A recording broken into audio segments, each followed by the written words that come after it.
अस्सलामुअलैकुम। आज मी बनवत असे झिंग्याचं सालना. ताजे झिंगे गेले होते ना त्याचा ह्यो मसाला तयार केलो. खोबरा, मिरची, कोथिंबीर, लसूण आणि त्याच्यात लाल मसाला टाकलो ना. हे झिंगे बटाटे कापून ठेवले जात ते लसूण आणि कढीपत्तो तो बघारेत टाकलो. आणि आता हे मसालो तयार केलो शे.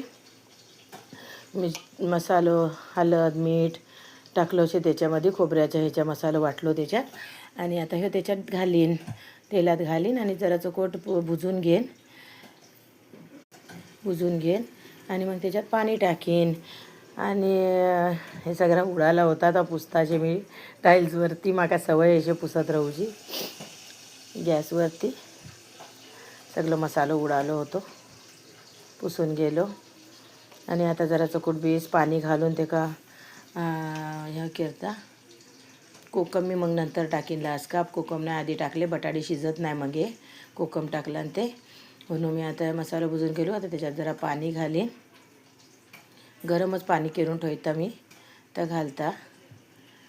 आणि आता जराचं कोट शिजू दे मसालो. मग त्याच्यात बटाटे घालून मग ह्या केरीन, जरा शिजू का देईन.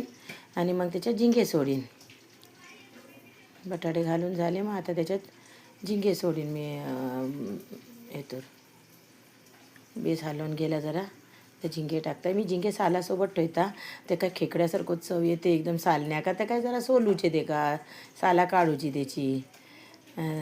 मस्त एकदम कस येते त्याच्यात सालाचो. मग खेकड्याचा सालना लागते ना तसा लागते एकदम झिंग्याचा सालना एकदम मस्त. आणि एकदम चकोट ताजे होते. पाणी गरम करून ठेवला होता तर आता पाणी ओतला त्याच्यात.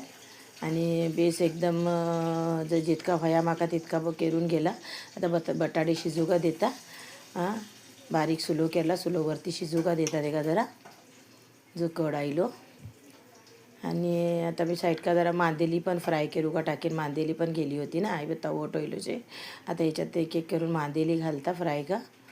आणि मग चावल बनेन आणि रोटी बनेन. आणि हे बघ एकाचं कोट कढाईलो एकदम सालण्या का शिजतेशे. आणि आता त्याच्यात जरा कोकम टाकीन सालण्यामध्ये. एखादा ढाकून ठेवेन मांदेली का सोलो करून. मस्त ताजी मांदेली होती, मोठी मोठी होती एकदम. आणि आता ते का जरा ढवलता आहे का झिंग्याचा. बटाटो शिजलो त्याचं. आता त्याच्यात जरा कोकम टाकीन. कोकम टाकला झाला तयार आता. आमसाल घालून या मांदेली पण एवढी झाली परतून गेली. अल्लाह हाफिज. कसं वाटलं तुम्हाला?